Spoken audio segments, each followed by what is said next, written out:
Bulletin का बाकायदा आगाज करें। निहत्ते फलस्तीनियों पर इसराइल की अलगार। गजा के गुंजान आबाद इलाकों पर वहशियाना बमबारी। सहूनी अफवाज की जानिब से गजा का मुकम्मल मुहासरा। बमबारी से इमारतें खंडर बन गईं। बिजली, पानी और ईंधन की सप्लाई भी मुअत्तल कर दी गई। इसराइल की बमबारी शहीद फलस्तीनियों की तादाद 1570 हो गई। 7200 से ज्यादा अफराद जख्मी, जबकि शहीद होने वालों में 250 से ज्यादा खवातीन, 400 से ज्यादा फलस्तीनी बच्चे भी शामिल हैं। हमास के हमलों में हलाक इसराइलियों की तादाद 1300 तक पहुंच चुकी है। इसराइल के शिमाली गजा के 11 लाख अफराद को 24 घंटों में इलाका छोड़ने की वार्निंग भी दे दी गई है। इसराइली बमबारी से 2500 से ज्यादा मकानात तबाह, 3,38,000 फलस्तीनी बेघर, जबकि 2,20,000 फलस्तीनी अक़वाम मुत्तहिदा के स्कूल्स में पनाह लेने पर मजबूर। गजा में हॉस्पिटल्स में जख्मियों के लिए बिस्तर और अद्वियात भी कम पड़ चुकी हैं। अस्पतालों की बिजली बंद होने से वेंटिलेटर्स चलाना भी मुश्किल हो चुका है। इसराइल का गजा पर 6,000 बम गिराने का एतराफ। इसराइल ने गजा पर 4,000 टन बारूद बरसाने का भी एतराफ कर लिया। ह्यूमन राइट्स वॉच की इसराइल की जानिब से गजा में फास्फोरस बम इस्तेमाल करने की तस्दीक। इसराइल ने इमदादी कारकुनों को बिना बख्शा। 50 से ज्यादा तिब्बी अमले के अरकान भी मारे गए हैं। इसराइल का गजा पर 6,000 बम गिराने का एतराफ। इसराइल ने गजा पर 4,000 टन बारूद बरसाने का भी एतराफ कर लिया है।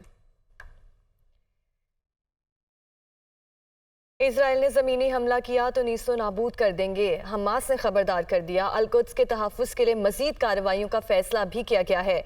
ऑपरेशन अल-अक्सा फ्लड में तवक्को से ज़्यादा कामयाबी मिली है। यरगमाल बनाए गए हैं। बहुत से इजरायली फ़ौजी, अमरीकी और फ्रांसीसी शहरी भी हैं।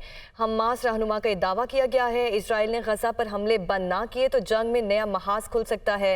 ईरानी वज़ीर ख़ारजा हुसैन अमीर अब्दुल्लहयान का लबनान का दौरा। हमास के नुमाइंदों से मुलाकात भी की गई है। इसराइल ने जमीनी हमला किया तो नीस्तो नाबूद कर देंगे। हमास ने खबरदार कर दिया है। अल-कुद्स के तहफ़्फ़ुज़ के लिए मज़ीद कार्रवाइयों का फैसला भी किया गया है।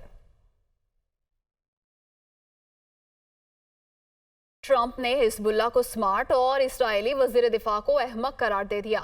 जो इसराइल में हुआ वो पहले किसी ने नहीं देखा था, ऐसा कहना है डोनाल्ड ट्रंप का। हमास के हमलों के पीछे मुमकिना तौर पर ईरान है। ट्रंप की जानिब से ये इल्ज़ाम आयद किया गया है। साबिक अमरीकी सदर ईरान की हिमायती तंजीम की कैसे हिमायत कर सकते हैं? व्हाइट हाउस की जानिब से ये रद्द-ए-अमल दिया गया है। ट्रंप ने हिज़्बुल्लाह को स्मार्ट और इस्राएली वज़ीर दिफा को अहमक करार दे दिया।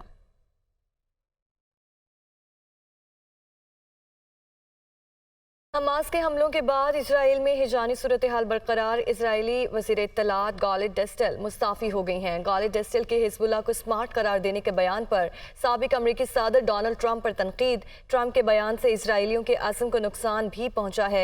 गालिद डेस्टेल की जानिब से कहा गया है हमास के हमलों के बाद इसराइल में हिजानी सूरत हाल बरकरार। इसराइली वज़ीर इत्तलात गालिद डेस्टेल मुस्ताफ़ी हो गई हैं। गालिद डेस्टेल के हिज़्बुल्लाह को स्मार्ट करार देने के बयान पर साबिक अमरीकी सदर ट्रंप पर तनकीद। ट्रंप के बयान से इसराइलियों के अज़्म को नुकसान भी पहुंचा है। दुनिया भर में मजलूम फ़लस्तीनियों के हक में मुजाहिरे। कनाडा के शहर टोरंटो में फ़लस्तीनियों के हक में इसराइली कॉन्सुलेट तक मार्च किया गया। जनूबी अफ्रीका के शहर जोहान्सबर्ग और केप टाउन में भी इसराइली हमलों के खिलाफ रैलियां निकाली गईं। पेरिस, ऑस्ट्रिया और उर्दन में भी फ़लस्तीनियों के हक में मुजाहिरे किए गए हैं। दुनिया भर से आवाज़ें बुलंद हो रही हैं। दुनिया भर में मजलूम फ़लस्तीनियों के हक में मुजाहिरे किए गए हैं।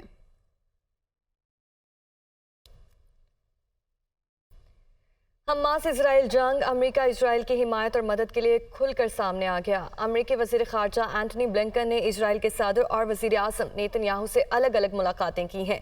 खबर एजेंसी के मुताबिक मीडिया से गुफ्तगू करते हुए इसराइली वज़ीर आज़म नेतन्याहू ने अमेरिकी हिमायत पर एंटनी ब्लिंकन का शुक्रिया अदा किया। इसराइली वज़ीर आज़म ने कहा कि हमास से ऐसे निमटना होगा जैसे दुनिया दाइश से निमट रही है। जो मुल्क हमास का साथ दें उस पर पाबंदियाँ लगनी चाहिए। अमेरिकी वज़ीर ख़ारजा ने हमास को दहशतगर्द तंजीम करार देते हुए कहा कि इसराइल के साथ खड़े हैं। हमास का एजेंडा इसराइल और यहूदियों को खत्म करना है। हमास करता।